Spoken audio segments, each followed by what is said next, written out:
Magandang umaga mga kabukid.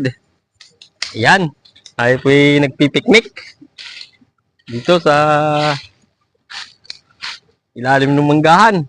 Oh. Pero hindi po tayo talaga nagpipiknik. Tayo po ay nag-spray. Huling spray na po natin. At bukas ay magbabalot na tayo. Ayan. Ayan. Yan na po yung ating mangga. Ganyan na sila kalalaki. Balutin na talaga. Ayan o. Ganda. Ayan. Halos sumahid na sa lupa. Maliliit pa. Kaya pag ito ay nagsilakihan, talagang sayad talaga to.